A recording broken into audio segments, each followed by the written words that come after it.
My future mother-in-law threatened to boycott our wedding over a prenup. I let her boycott herself right out of our lives. I built my company from nothing when I was 23 years old. I started with a small online business selling handmade jewelry and grew it into a brand that now operates in 12 countries. By the time I was 30, I had more money than I ever imagined possible. I bought my parents a house. I paid off my sister's student loans. I invested wisely and watched my wealth multiply. Everything I had came from my own hands and my own ideas and years of sleepless nights building something real. I met my fiancé Graham at a charity event 2 years ago. He worked as a high school teacher and made a modest salary that he loved because he genuinely cared about educating kids. He had no idea who I was when we started talking. He just thought I was a woman in a nice dress who laughed at his terrible jokes. We exchanged numbers and went on a date that weekend. I didn't tell him about my money until our third date because I wanted to make sure he liked me for me. When I finally explained what I did and how successful the company had become, he looked surprised but not interested in the way I'd seen from other men. He didn't ask how much I was worth. He didn't suddenly start suggesting expensive restaurants. He just said that was impressive and asked if I wanted to split the check like we'd been doing. I knew then that Graham was different.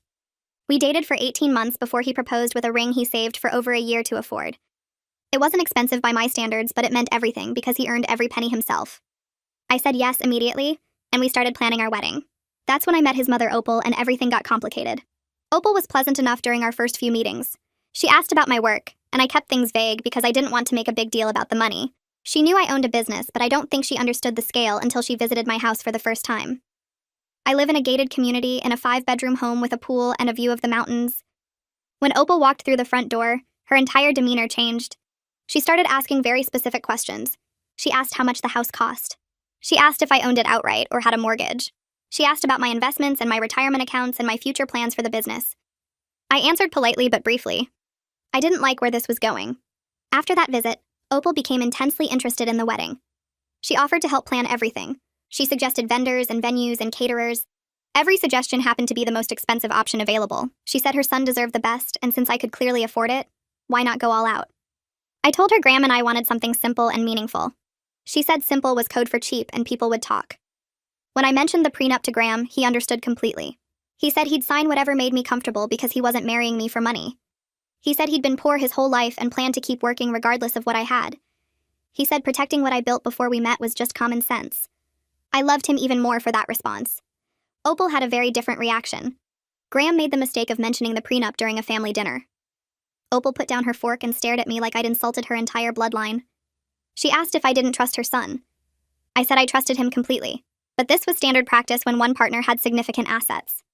She said standard practice was for celebrities and billionaires who thought they were better than everyone else. She asked if I thought I was better than her family. I said this had nothing to do with being better. I said I built my company before I met Graham, and I wanted to protect it the same way I would protect any business asset. The dinner ended badly. Opal didn't speak to me when we left. Graham apologized the whole drive home and promised to talk to her.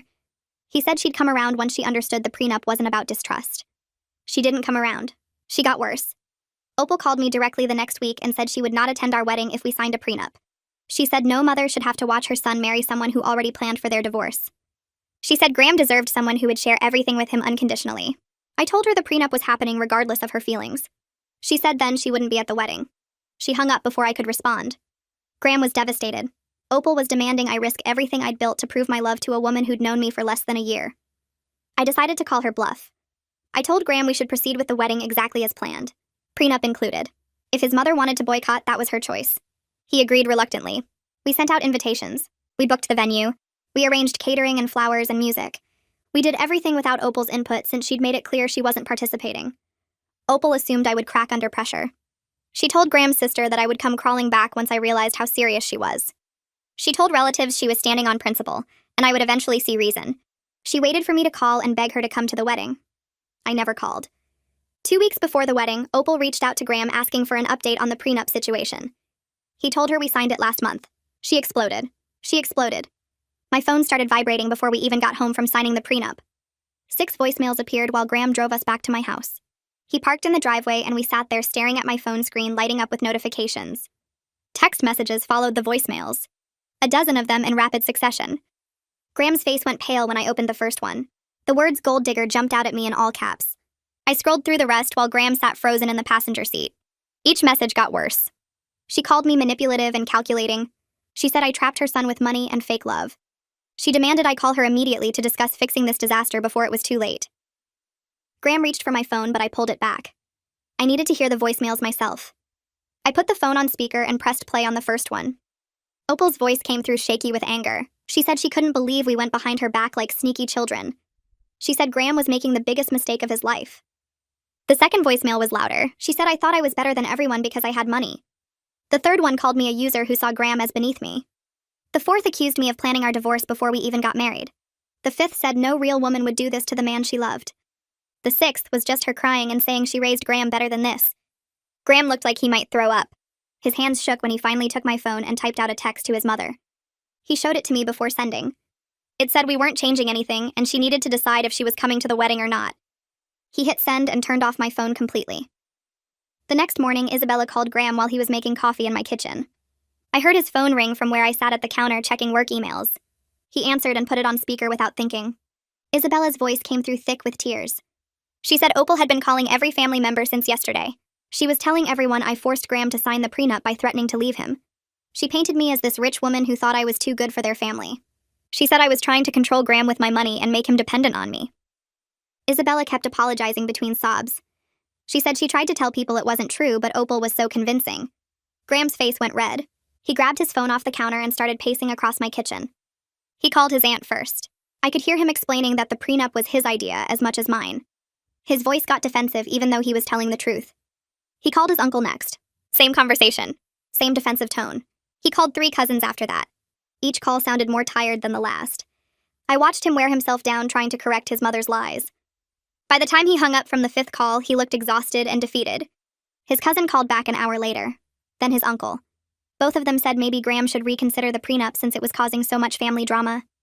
They said weddings were supposed to bring families together, not tear them apart.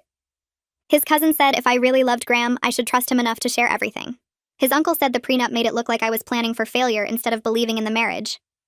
Neither of them seemed to understand that the prenup protected assets I built before Graham and I even met. Graham defended our decision both times. He explained about my company and the years I spent building it. He said the prenup was just smart business practice, but I could see the weight of family pressure crushing him. He hung up from the 2nd call and sat down on my couch with his head in his hands. His shoulders slumped forward. He stared at the floor without saying anything for 10 minutes. I texted Juliet that afternoon about the family explosion. She showed up at my door 3 hours later with 2 bottles of wine and Thai food from our favorite restaurant. We sat on my back patio while I told her everything. The voicemails, the text messages, the family phone tree of lies, the calls pressuring Graham to reconsider. Juliet listened to all of it and then she laughed. Not a mean laugh, but the kind that cuts through nonsense. She said Opal was playing a classic power move. She was trying to establish dominance before the wedding by testing if she could control major decisions. Juliet took a sip of wine and said Opal saw me as a resource to be accessed rather than a person to respect. That hit me hard because it was exactly right. Opal didn't care about Graham's happiness or our relationship. She cared about what she could get from my money and my success. Juliet said if I gave in now, Opal would never stop pushing boundaries. She would spend our entire marriage trying to manipulate and control us through guilt and family pressure. The wedding planner called the next morning. Her voice sounded stressed when I answered. She said the florist received a call yesterday from someone claiming to be me. The caller requested cancellation of all our flower orders. The florist almost processed it before deciding to double-check with the wedding planner first. I felt my stomach drop. I immediately realized Opal was sabotaging our vendors. I spent the next 2 hours calling everyone. The caterer, the venue coordinator, the photographer, the DJ. I confirmed all our orders were still active. I established password protection for any future changes. Each vendor needed to hear a specific code word from either me or Graham before making any modifications. The caterer said someone had called them too, asking about reducing the guest count.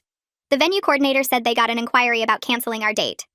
Graham came home from the school that afternoon and found me still on the phone with vendors. I told him what his mother did. He looked horrified. His face went white and he sat down hard on the nearest chair. But I was just angry. I was angry that Opal was stooping to petty sabotage instead of having an honest conversation about her feelings. Leonardo called Graham 2 days later asking if we could all meet for dinner. He said he wanted to talk through this situation calmly before the wedding. Graham agreed immediately. I could see hope in his eyes that his father might make Opal see reason. I went along with it even though I knew it was pointless. We met at a restaurant downtown on a Thursday evening. Leonardo and Opal were already seated when we arrived. Opal wouldn't look at me. She stared at her menu like it contained the secrets of the universe. Leonardo tried to make small talk about Graham's students and my business. Nobody engaged. The waiter took our orders and disappeared. Leonardo cleared his throat and launched into his mediation attempt. He said both sides had valid concerns. He said maybe we could find a middle ground that made everyone comfortable. He suggested I could put Graham's name on the house as a gesture of good faith, or give him access to one business account to show I trusted him. He talked for an hour about compromise and family unity and starting our marriage on the right foot. I waited until he finished. Then I explained that the prenup protected my company and assets I built over 7 years before meeting Graham. Adding Graham's name to anything would completely defeat that purpose.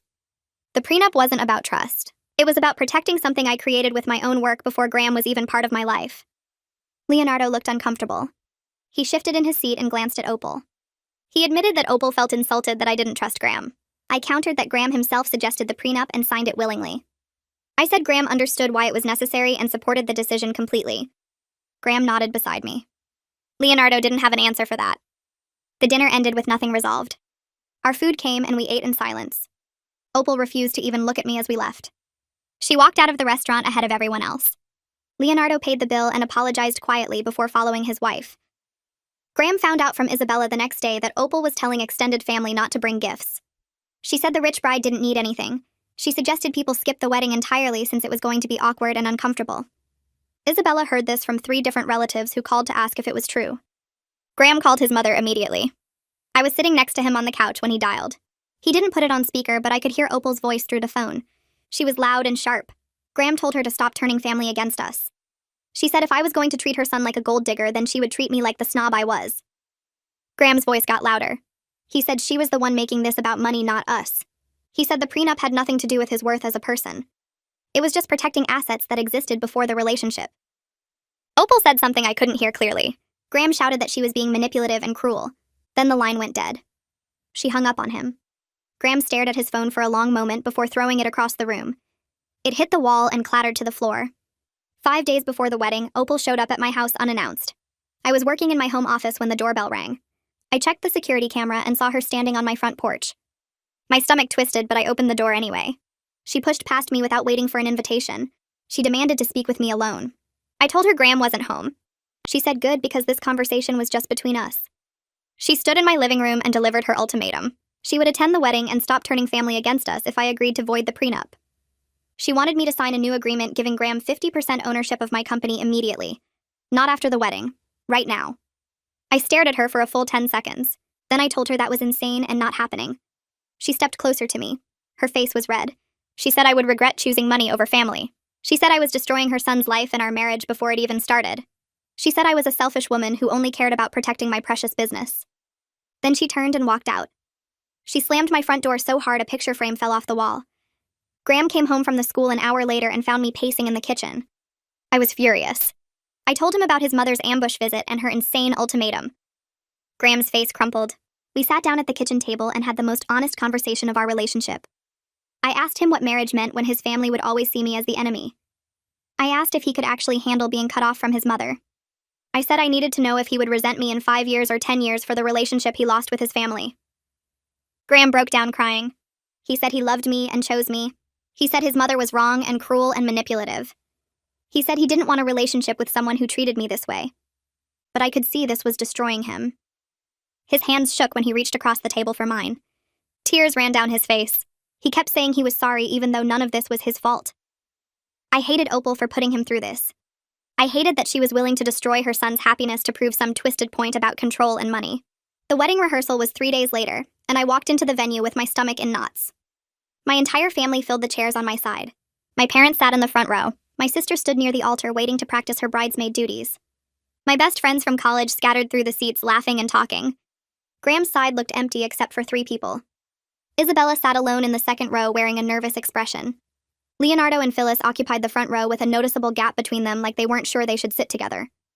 The empty chairs stretched behind them like missing teeth. Graham stood at the altar watching his sparse section, and I saw his shoulders drop. The wedding planner walked us through the ceremony timing and processional order. Isabella practiced walking down the aisle. My sister followed. The planner explained where Graham and I would stand and how the officiant would guide us through vows. Graham kept glancing at his side of the venue. His jaw was tight. His hands stayed shoved in his pockets. After the rehearsal ended, people mingled near the chairs. My family chatted with the wedding planner about tomorrow's schedule. Graham talked quietly with Leonardo near the back.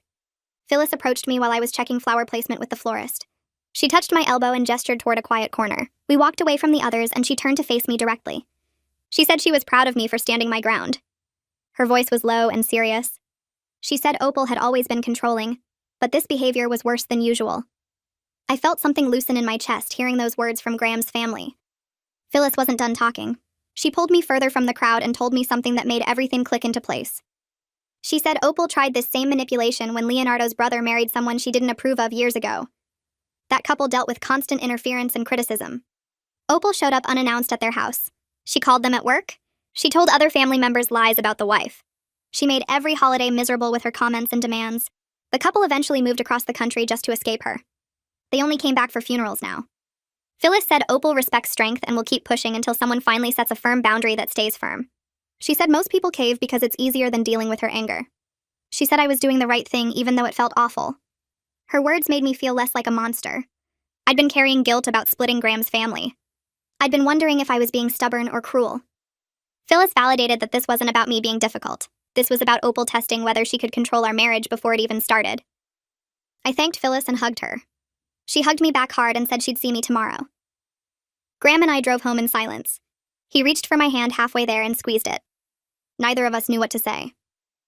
The morning of the wedding arrived with my phone ringing at 7. Graham's name lit up the screen. I answered and heard tension in his voice immediately. He said his mother called him. She was at the venue. She wanted to talk to both of us before the ceremony. My stomach dropped. I asked if he was serious. He said yes, and he was already getting dressed. I threw on jeans and a sweater and met him at the venue 30 minutes later. We walked in through the side entrance and found Opal standing near the altar in a navy dress with her hair done. She wore makeup and jewelry. She looked ready for a wedding. Leonardo stood beside her looking uncomfortable in his suit. His hands were clasped in front of him. His eyes darted between Opal and us. Graham asked what was going on. Opal smiled like she was doing us a favor. She said she'd been thinking all night and decided to attend after all. She said she didn't want to miss her son's wedding over a disagreement. Relief started flooding Graham's face until she kept talking. She said she would attend and be civil if I agreed to add one small clause to the prenup. Just one tiny addition. She wanted the prenup to give Graham half of any business growth that occurred during our marriage. She said it was only fair since he'd be supporting me emotionally while I built the company further. She said existing assets could stay mine, but future growth should be shared. Leonardo shifted his weight and stared at the floor. Graham looked at me with panic in his eyes. I felt rage replace the brief hope I'd felt. She was doing this now. 2 hours before our ceremony. She thought she could corner us when we were vulnerable and emotional and force a last-minute change. I looked directly at Opal and kept my voice level. I told her the prenup was signed and filed with our attorneys. This conversation was over. She needed to decide right now if she was staying or leaving. Opal's smile disappeared. She started to speak, but Graham cut her off.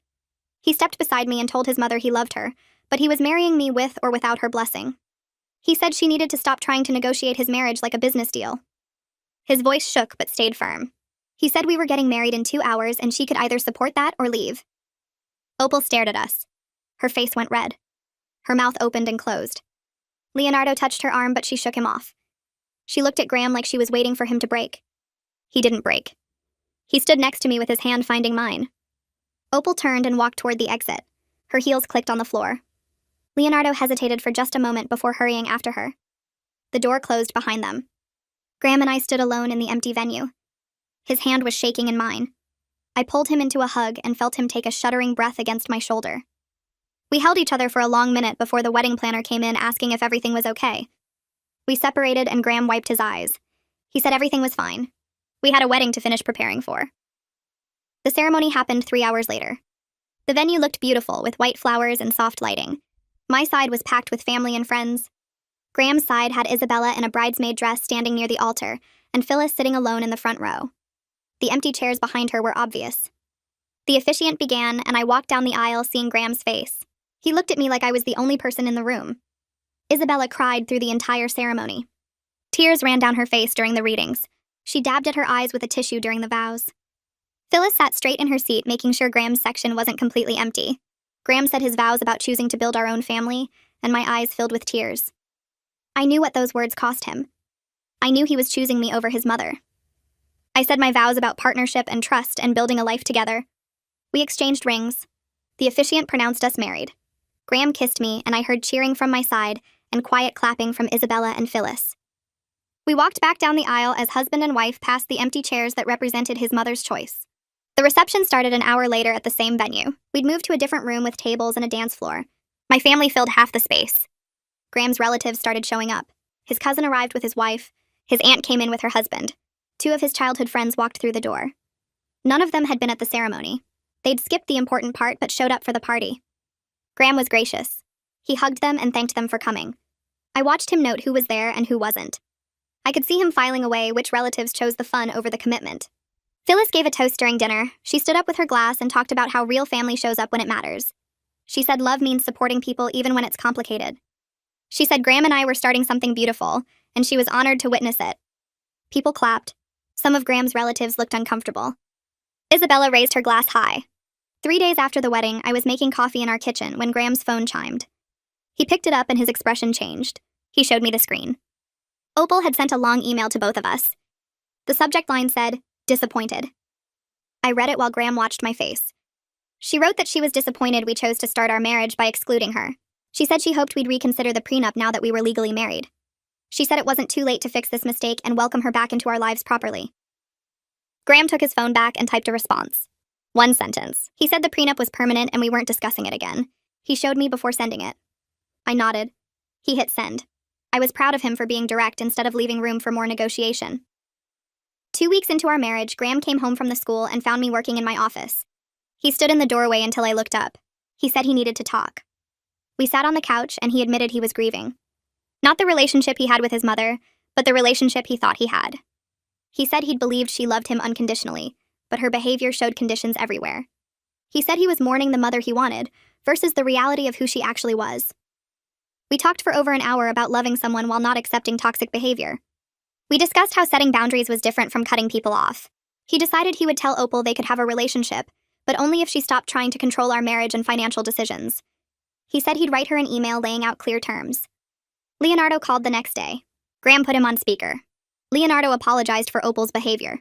He said he'd been making excuses for her controlling tendencies for years. He admitted he should have stood up to her earlier. He said he wanted a relationship with us separate from Opal's drama. He asked if he could take us to dinner to celebrate our marriage properly. Graham agreed. I appreciated that Leonardo was trying, even though I knew going against his wife was hard. We met him for dinner that weekend and he brought gifts. He toasted our marriage. He asked about our honeymoon plans. He acted like a father who wanted to know his son's spouse. My company launched a new product line 6 weeks after the wedding. We'd been developing it for months, and the timing just happened to land during our first weeks of marriage. The line sold out in 3 days. Orders flooded in from retailers. My business partner called saying we needed to increase production immediately.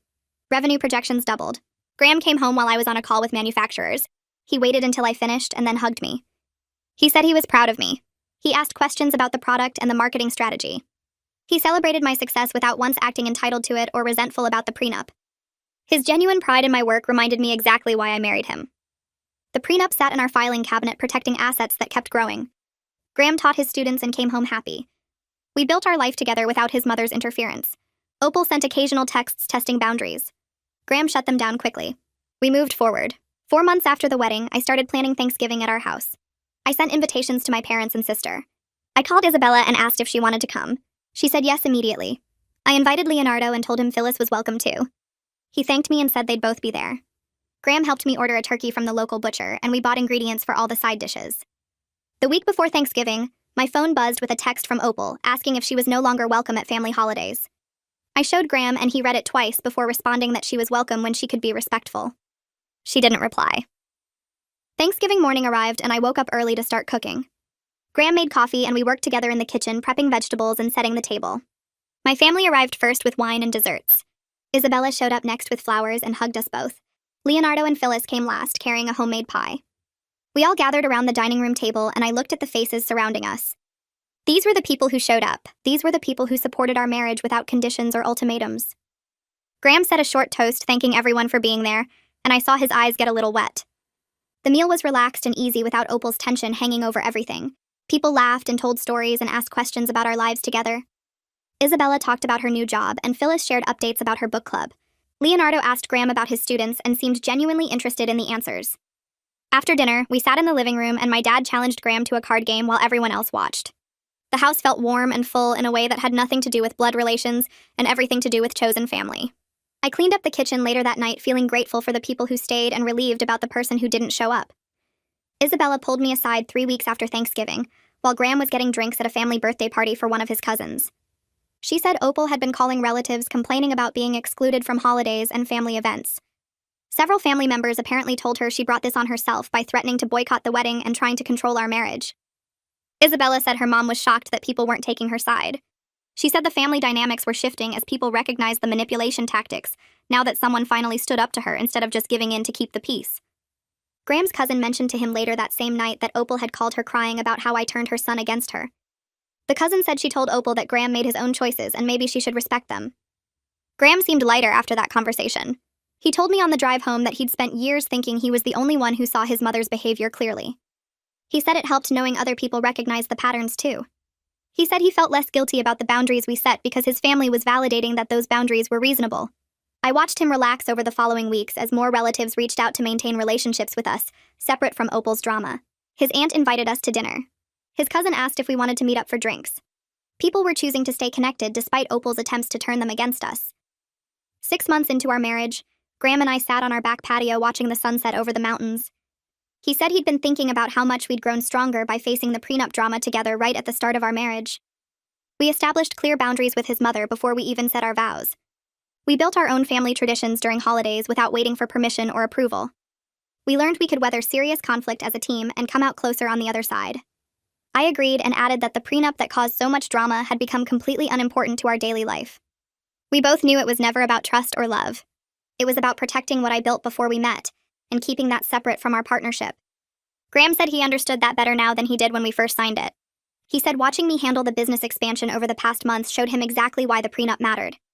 My success was mine, and his teaching career was his, and our marriage existed separately from those individual achievements. We didn't need to merge everything to prove we loved each other. The legal protection just meant we were smart enough to plan for worst-case situations while hoping for the best. We started planning a belated honeymoon trip the following week. Graham wanted to go somewhere warm with beaches and good food. I suggested a resort in Mexico that Juliet recommended. We booked flights and a hotel room with an ocean view. Graham got excited looking at photos of the property and making lists of activities we could do. We hadn't taken a real vacation since the wedding because of all the family drama and business expansion. This trip felt like finally moving forward without the weight of everything hanging over us. Opal sent a text 2 days before we left asking if we were really going to Mexico without inviting her. Graham responded that it was our honeymoon and we'd already been married 6 months. She didn't reply. On the plane, Graham held my hand during takeoff and said he was genuinely excited about our future together. We'd built exactly the partnership we wanted based on mutual respect and clear communication. We understood that protecting yourself doesn't mean you don't trust your partner. It means you're smart enough to separate love from legal protection. The prenup sat in our filing cabinet protecting my company while we built our life together day by day. Opal sent occasional texts testing boundaries, but Graham shut them down quickly, and we moved on with our lives focused on what we were building instead of what we left behind.